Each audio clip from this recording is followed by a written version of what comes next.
Hello বন্ধুরা, good morning. তোমরা সবাই কেমন আছো? আশা করি খুব ভালো আছো। তো আমি পূজা, আমার একটা নতুন ব্লগে তোমাদের সবাইকে স্বাগত। দেখো, সকাল সকাল আর কি চলে এসেছি, বাজার করে চলে এসেছি। তো বাজার করে কি নিয়ে এসেছি সেটাই তোমাদের সাথে আর কি শেয়ার করব। তো দেখো কি কি এনেছি। তো বাজার থেকে এনেছি চিচিঙ্গা এনেছিলাম, তারপরে এনেছিলাম আলু এনেছিলাম, পেঁয়াজ এনেছিলাম, কাঁচা লঙ্কা এনেছিলাম। আর ঘরে না সবজি ছিল, মানে বাপের বাড়ি থেকে এসেছিলাম। আমার মা গাটি কচু, পটল, তারপরে হচ্ছে আরও কী কী বেশ পাঠিয়ে দিয়েছিল। তারপরে আমি দেখো বাদবাকিটা এনেছি। তো প্যাকেটে যেটা আছে সেটা আর কি বাপের বাড়ি থেকে এনেছি, আর বাদবাকি যেটা দেখলে ওটা আমি বাজার করে এনেছি। শসা এনেছিলাম, গাজর এনেছিলাম, আর এনেছিলাম মানে দোকানের যেহেতু মাংস পকোড়ার জন্য, ওর জন্য এনেছিলাম। তো তারপরে আনলাম আমুদি মাছ। আসলে মাছের যা দাম, তো হচ্ছে আর মানে মাছ খাওয়ার উপায় নেই, এত মাছের দাম মানে ভীষণ পরিমাণে। তাই ভাবলাম যে মানে বেশি টাকা আর কি ছিল না, তো তাই কি করব, আর বাজারে গেছি, একটু মাছ না নিলে তো আর হয় না। তার জন্য ভাবলাম একটু বৈরাগী মাছ নিই, তাই একটু বৈরাগী মাছ নিলাম। আর এই বৈরাগী মাছ না তোমার দাদাভাই খেতেই চায় না, কিন্তু ওকে যদি জুতজাত করে আর কি আমি মেখে টেখে দিই আর কি, তাহলে ও খাবে, নয়তো ও নিজে একা হাতে খাবেই না। তারপর দেখো এত রোদ আমাদের বাইরে, তোমরা তো জানোই, দেখেইছো তোমরা যে বাইরে এত রোদ, মানে ভীষণ পরিমাণে রোদ, যে বাইরে বসে যে মাছটা কাটবো মানে সেই উপায়টা নেই, ভীষণ মানে রোদ্দুর। তার জন্য মাছটা আমি মানে এখানে কাটতে বসে গেলাম আর কি। কি বলো তো, আমার এমনি তো এই ছোটো ছোটো মাছ না মানে খেতে ভালো লাগে ঠিকই, কিন্তু না ভালো লাগে বেশ, ঝিঙে দিয়ে পটল দিয়ে বেশ হচ্ছে একটু চচ্চড়ি টাইপের হবে, বেশ ভালো লাগে। কিন্তু এই মাছ না কেটে মানে কেটে রান্না করা না খুবই মানে অসহ্যকর লাগে, মানে আমার বিরক্ত লাগে। মাছ কাটাই আমার ঝামেলা, তো ওর জন্য না আমি আর মানে এই ছোটো মাছ ওর জন্য আমি আনতে চাই না, মানে কাটতে খুবই অসুবিধা। কিন্তু আজকে ভাবলাম না থাক, একটু নিয়ে নিই। আর এই বৈরাগী মাছ কাটতে সেরকম আর কি অতটা টাইম লাগে না, কিন্তু পুঁটি মাছ টাছ কাটতে টাইম লাগে, এই বৈরাগী মাছ কাটতে টাইম লাগে না, ওই জন্য আর কি নিয়ে আসলাম। তো এইটা নিয়ে আসলাম। আর আমার বাপের বাড়ির থেকে আমার মা দিয়েছিল হচ্ছে খারকোল দিয়েছিল, আসলে ঘ্যাটকল যেটা সেটা দিয়েছিল, মানে বাড়িতেও হয়েছিল, তো বড় বড় ডাঁটা ছিল সেগুলো দিয়েছিল, অনেক কটাই দিয়েছিল। গাঁটি দিয়েছিল, পটল দিয়েছিল, কাঁকরোল, মানে আরও কী কী বেশ দিয়েছিল। তো সেইগুলোই এখন করব। আর আজ তো সবজি আনিয়ে নিয়ে আজ বেশি আর কি টাকা ছিল না, বুঝতেই পারছো, ষষ্ঠী খেয়ে আসলাম। তোমার দাদাভাই কাজে যাক, দুদিন কাজকর্ম করুক, আবার মানে ঠিকঠাক বাজারঘাট হবে। তো এখন আর কি যে কটা টাকা আছে সেই কটা টাকা দিয়ে কোনো রকম আর কি দোকানের বাজারটা করে নিয়ে আসলাম। বাড়িতে কোনো রকম খাবো তাও ঠিক আছে, কিন্তু দোকানের বাজারগুলো তো করতেই হবে।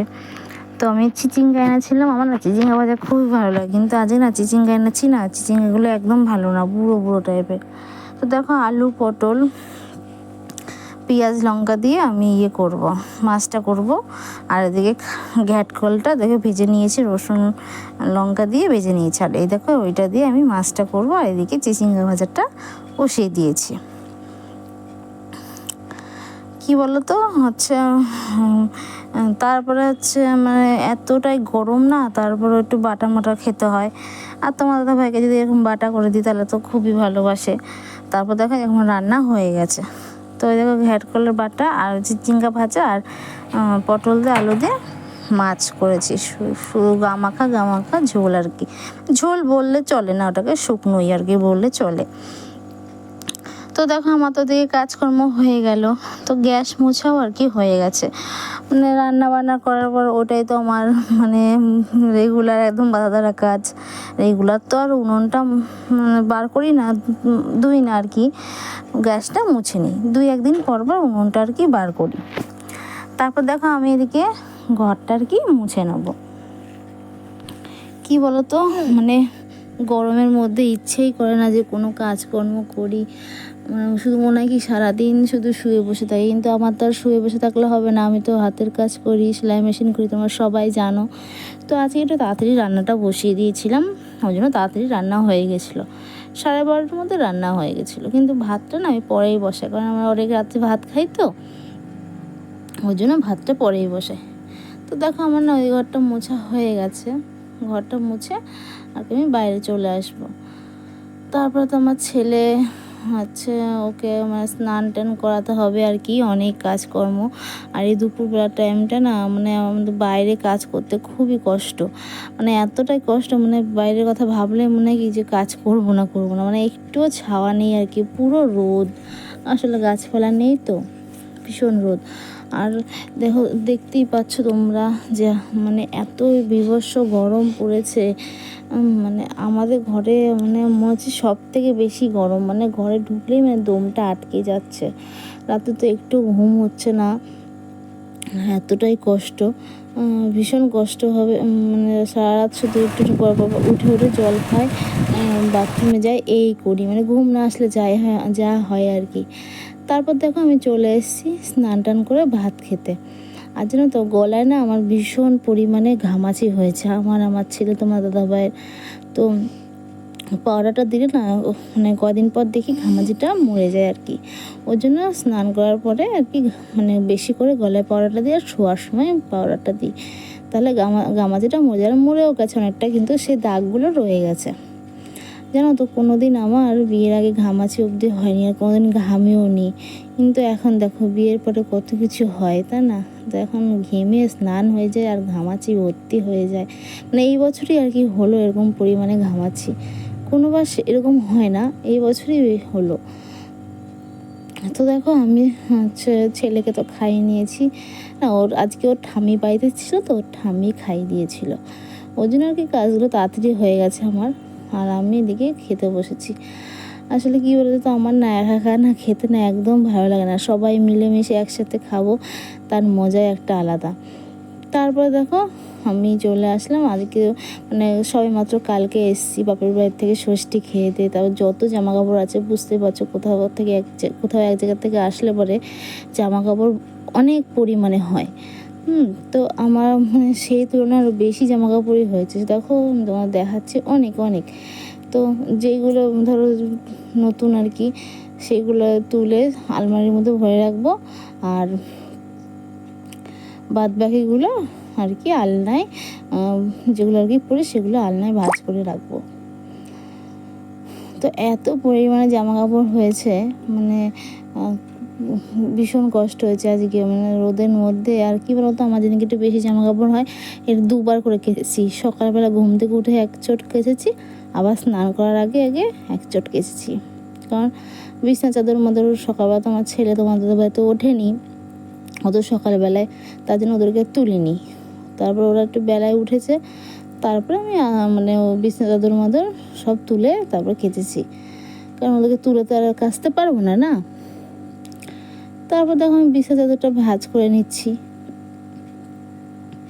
মানে এত জামা কাপড় হয়েছে না, ভাঁজ করতে আমার অনেক টাইম লেগে গেছে, জানো তো, মানে প্রচুর পরিমাণে টাইম লেগে গেছে। আর মানে আমার রেগুলারই মানে এত লেটই হয়।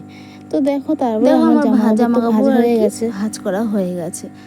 তারপরে দেখো আমার যেগুলো আর কি নতুন জামা কাপড় আর কি, সেগুলো আমি আলমারির মধ্যে ভরে রাখবো, আর ওগুলো যেগুলো আছে সেগুলো আমি মানে আলনার মধ্যে আর কি ভাঁজ করে রেখে দিয়েছি। নতুনগুলো আর কি আলমারির মধ্যে ঢুকিয়ে রেখে দেবো, বাইরে থাকলে নোংরা হবে আর মানে আবার কাচতে হবে আর কি। তারপর দেখো আমি সন্ধ্যাবেলা মানে বিছানা তো তুমি দুপুরবেলায় পেতে নিয়েছি, আর বিছানার বালিশের ওষার না আমার ছিঁড়ে গেছে, বুঝেছো, তার জন্য না আমার কেনাই হচ্ছে না। তো একটু টাকার সমস্যাও আছে, তো কদিন ঠিক মতন কাজকর্ম করুক, বালিশের ওষার মশাটা কিনতে হবে। তো এইটাই কাচি, এটাই আমি আর কি পাতি। তো এটা শুকিয়ে গেছে, তাই আমি আর কি এটা ভরে নিচ্ছি, মানে মানে বালিশের গায়ে পরিয়ে নিচ্ছি জামাটা আর কি। তো এভাবে তোমার সাথে চলে যাচ্ছে, কেটে যাচ্ছে। মানে কি বলবো, এত গরমেও মানে ভিডিও দিতেও মানে কি ভিডিও দেবো, তবু তোমার সাথে আমি সবটাই শেয়ার করছি আর কি। তো তোমরা সবাই আমার পাশে থেকো, এটাই চাই। তো আমার পাশে থাকো, আমাকে একটু সাপোর্ট করো, আমাকে সাপোর্ট করো, তাহলেই হবে। তোমাদের কাছে আমি কিছুই চাই না। তো আমার ভিডিও যদি ভালো লেগে থাকে তো লাইক কমেন্ট করে দিও, আর অবশ্যই চ্যানেলটি সাবস্ক্রাইব করে দিও। কি বলো তো হচ্ছে, সবাই সবার পাশে থাকলে লাইফে অনেক কিছুই করা যায়, তাই না? তোমরা যদি আমার পাশে থাকো, আমি তো তোমাদের পাশে আছি আর থাকবো, তো তোমরা আমার পাশে প্লিজ থেকো, এইটুকুই বলতে চাই। তো আমি যদি আমার ভিডিও যদি কোনো কিছু তোমাদের যদি খারাপ লেগে থাকে তো আমাকে অবশ্যই কমেন্ট করে জানিও, তো আমি সেটা চেষ্টা করব যে মানে ঠিক করে করার, কিংবা যেটা তো ধরো তোমাদের খারাপ লাগবে সেটা চেষ্টা করব যে তোমাদের ভালোভাবে যাতে তোমরা সেটা আর কি মানে ভিডিওটা মানে আমার আর কি দেখো আর কি, সেটাই আমি চাইবো। তো আমার ভিডিও যদি তোমাদের ভালো লেগে থাকে তো আমার মানে কমেন্ট করে দিও। তো টাটা।